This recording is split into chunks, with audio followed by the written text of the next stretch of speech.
अस्सलाम, कैसे हैं आप सब? उम्मीद है सब लोग ठीक ठाक होंगे, खैरियत से होंगे।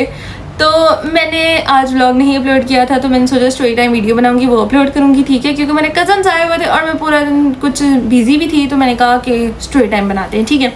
तो ये स्टोरी मेरी बहन के साथ होती है, एनी के साथ। उसकी आवाज़ तुम लोगों ने व्लॉग में सुनी होगी, और ये 5 साल पहले होता ये है कि हमारे पास ना डबल बेड था तब, अब नहीं है तब, और वो दूसरे रूम में पड़ा होता है जहाँ मैं अक्सर ब्लॉग बनाती रहती हूँ, तुम लोगों ने देखा होगा। अब ना वो उस डबल बेड पे ईमान की मदर ऊपर सोई होती है, नीचे एनी सोई होती है, और एनी के पाँव के पास मैं बैठी होती हूँ। और तब मैं बहुत छोटी होती थी, ठीक है, कोई 11-12 साल की बच्ची होंगी, ठीक है। तो मैं ना मिरर के साथ ना, मतलब सबके मुंह पे ना मिरर ऐसे ऐसे कर रही थी, और उसकी ना लाइट ना उनके फेस पे जा रही थी। और ना कहीं मामा ने ना मिरर देख लिया, जब मैंने एनी की तरफ किया तो उन्होंने मुझे कहा इधर आओ। मैंने कहा हाँ जी। कहती इधर आओ। मैंने कहा अच्छा। मैं छलांग लगा के मामा के पास बेड पे गई। मैंने कहा जी मामा क्या हुआ है, कोई काम था? मामा कहती चुप करके यहाँ बैठ जाओ, दोबारा नजर ना हो वहाँ पे मुझे। कहा हाँ मैंने क्या किया है?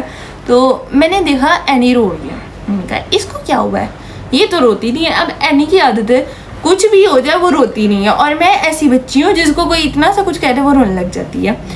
और एनी बहुत ही ना स्ट्रॉन्ग बच्ची है, वो कभी रोती नहीं है।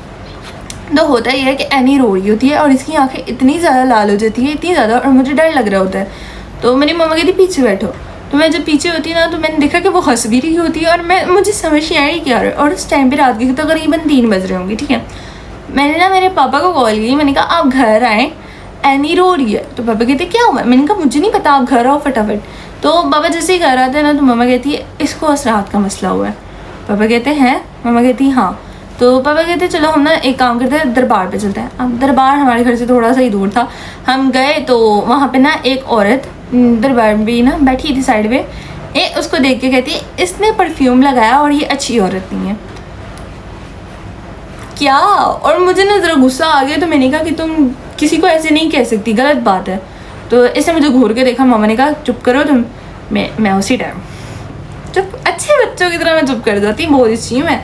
तो मैं चुप कर गई, ठीक है। अब मैंने कहा मैं क्या बोल सकती हूँ किसी को, तो मैं चुपचाप बैठ गई।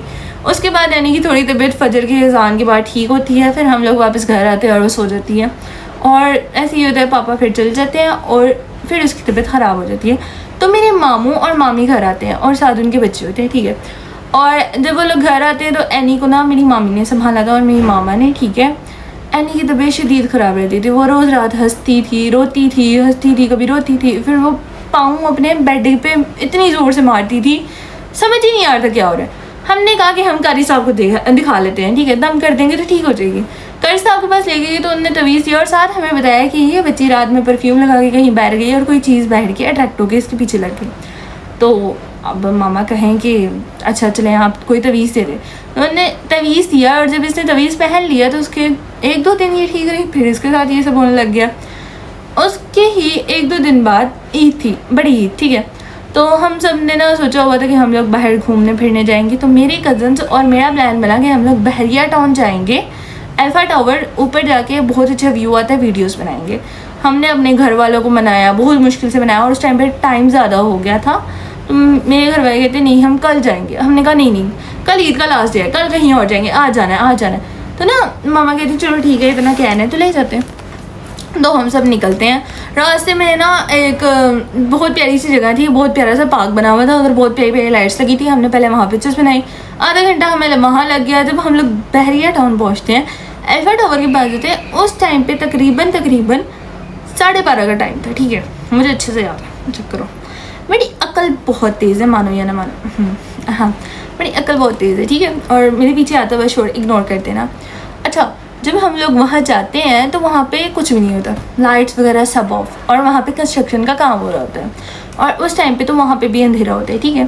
तो एनी को वहाँ पे एक औरत नज़र आती है, ठीक है, और वो इतनी लंबी होती है, अगर हमारे यहाँ कोई लंबा बंदा आता है ना तो हम उसको ऐसे देख लेते हैं, मैं तो ऐसे ही देखती हूँ। अच्छा अगर उससे भी कोई लंबा आता है तो फिर भी ऐसे देख लेते हैं। एनी कह रही उसको देखने के लिए ऐसे करना पड़ता है, कौन सी ऐसी मखलूक थी।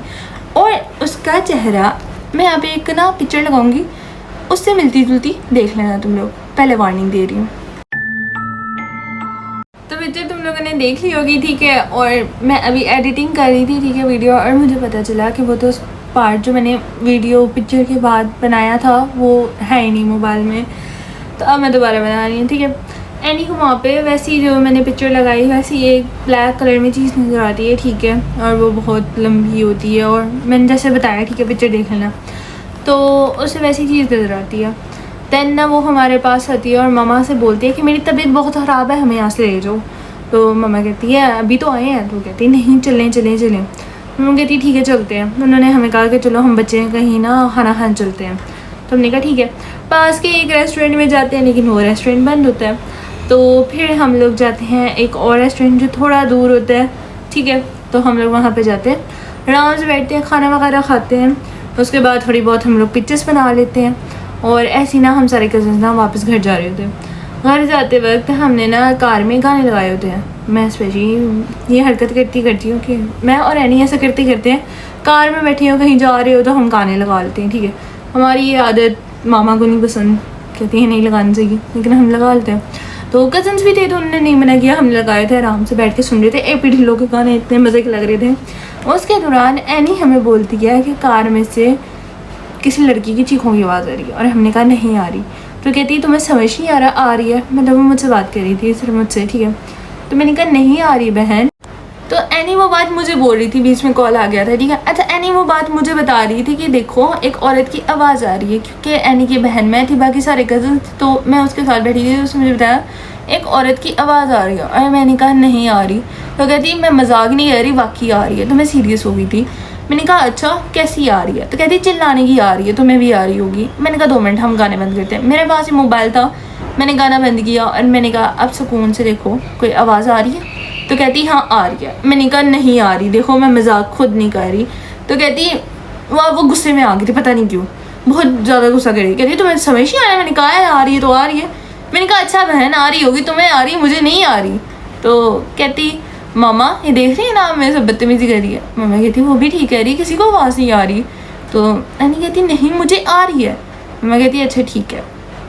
मामा ने मुझे कहा बाद में, उसके बाद मुझे बोलती हैं कि उसकी तबीयत ख़राब है, तुम ऐसी हरकतें मत करो कि उसे और गुस्सा है और वो तुम्हें मार डाले। मैंने कहा मामा मैंने क्या किया यार, मैंने पीछे शोर को इग्नोर करना। अच्छा जी, उसके बाद ना हम लोग वापस घर आते हैं, सुकून से सारे लेटे होते हैं। एनी की तबीयत फिर ख़राब हो जाती है और वो अपने बाल खोल लेती है, बहुत बुरा अपना हाल करती है। उसके बाद वो ना कहती है LED हमारे रूम में सामने लगी होती है, ठीक है, ये बेड है, ठीक है, ये जैसे बेड पे बैठी है, सामने LED है, ठीक है। तो वो लेटी होती है और वो मुझे बोलती है, मुझे नहीं मेरी मामी को बोलती है, हर बार मुझे क्यों बोलेगी, हाँ ये भी है, मेरी मामी को ही बोल रही थी। अच्छा मेरी मामी को बोल रही थी कि देखिए वो सामने LED में एक औरत है। तो हमने कहा वो कौन है। तो कहती वो वही औरत है जो वहाँ पे अल्फा टावर के पास थी। हमने कहा है। तो हमने ना फिर एक सैयद को चेक करवाया कि अंकल ऐसे ऐसे औरत नज़र आती है, ऐसे चीखों की आवाज़ आती है, तो हम क्या करें, हमें बताएं। अंकल ने भी ये बताया कि इसके पीछे ना वो औरत है और ऐसे लगी है। हमने कहा अब आप कुछ करें। तो उन्होंने 3 दिन 4 दिन तक इसे दम मसलसल करते रहे, घर पे भी आए, पढ़ाई वगैरह की, फिर ये ठीक हो गई, फिर ये एकदम ठीक हो गई। लेकिन इसके बाल बहुत उतरते थे उसके बाद। और अब हमारे पे तो ब्लैक मैजिक का मसला बना हुआ है। अब तो हम दोनों के बाल बहुत उतरते हैं। छोटे होते मेरा फ्लैक्स होता था, मेरे कहीं पे भी पूरे घर वालों के चाहे बाल उतरते, मेरे नहीं उतरते थे। ये मेरा फ्लैक्स था, लेकिन वो फ्लैक्स अब गया तेल लेने, क्योंकि मेरे बाल इतने ज़्यादा उतरते हैं। ये तो घर वालों का रिकॉर्ड तोड़ा है मैंने, इतने ज़्यादा मेरे बाल उतरते हैं। और मुझे सबसे ज़्यादा अजीज़ भी मेरे बाल ही हैं। तो एनी के बाल तो मतलब पूरी की पूरी लटें उतरती हैं उसकी। अब हम क्या ही कह सकते हैं, अब भी ये परफ्यूम लगाने से बात नहीं आती। खैर ये आज की स्टोरी थी, ठीक है। उम्मीद है तुम लोगों को पसंद आई होगी। लाइक शेयर सब्सक्राइब ज़रूर कर देना। 10 मिनट मैंने यहाँ बैठ के चीखना होता है, ठीक है। लाइक शेयर सब्सक्राइब ज़रूर करना। अपना बहुत ज़रा ख्याल रखना। Take care, bye bye.